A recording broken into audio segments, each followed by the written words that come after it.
Hello guys, কেমন আছেন সবাই? আশা করি সবাই ভালো আছেন। নতুন একটি ভিডিওতে আপনাদের স্বাগতম। আজকে কথা বলবো ধামাল 4 মুভিটি নিয়ে। যে মুভিটি নিয়ে আমার এক্সপেকটেশন হালকা একটু ছিল, মানে এই জায়গায় তো ছিলই, কিন্তু সেটা যে হালকা একটু উপরে উঠেছে।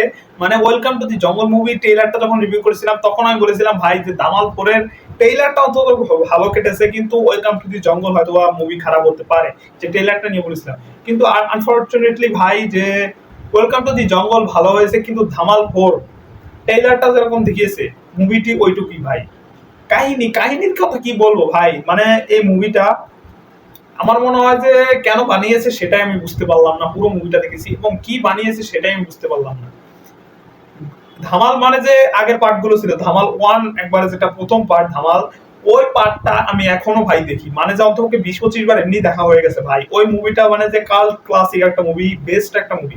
ওইটার যদি লেভেল এইখানে থাকে, ওইটার লেভেল কত নিচে সেটা আমার ধারণা নেই। কারণ ধামাল 4 এর যেই ভাই ট্রেলার কাট ছিল, যতটুকু কমেডি ছিল অতটুকুই কমেডি ফুল মুভিতে ভাই।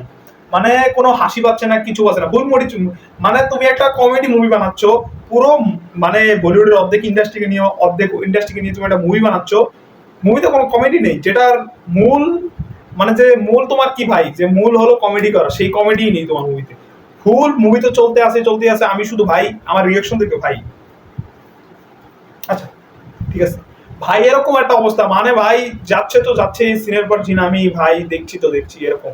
মানে মুভির প্রতি ওরকম ভাই ধ্যান ধারণা নেই ভাই। অ্যাটলিস্ট আমি মোবাইল টিপছিলাম ভাই, যে মুভি চলতেছে আমি মোবাইল টিপছি ভাই, এরকম অবস্থা ভাই। মুভি এতটা বোরিং, মানে আমার মাথা ধরে গিয়েছিল ভাই মুভিটা দেখে। Dhamaal 4 worst movie of the year ভাই।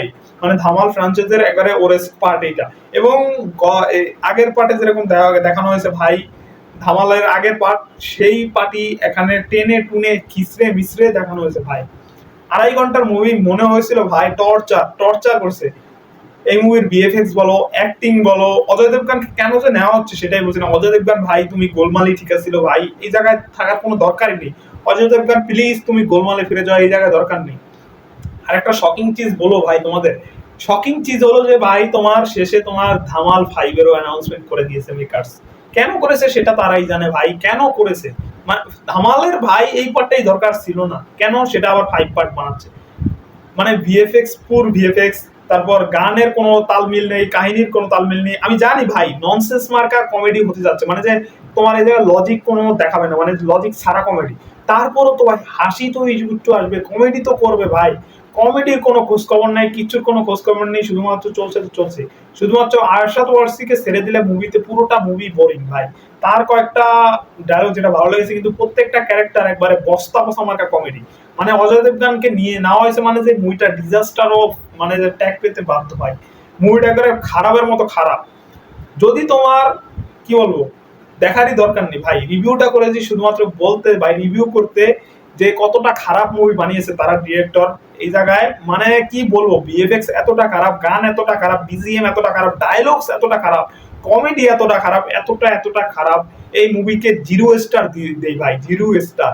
1 স্টার পাওয়ার যোগ্য না এই মুভি, এবং এভারেজ মানে ডিজাস্টার। এতটা ডিজাস্টার মুভি যে দেখলে বমি আসবে তোমার। আমি দেখেছি, তুমি দেখো না ভাই। শুধুমাত্র তোমাদেরকে বারণ করার জন্য, এই মুভিটা যাতে না দেখো সেই জন্য এই মুভিটা বানানো ভাই, মুভি রিভিউটা করা। তো দেখবে না প্লিজ, এই মুভিটা দেখলে তোমরাও মরতে যাবে ভাই। আজকে এই পর্যন্তই, সব ভালো থাকবে ভাই, বেঁচে আছে এই মুভিটা দেখে এখন।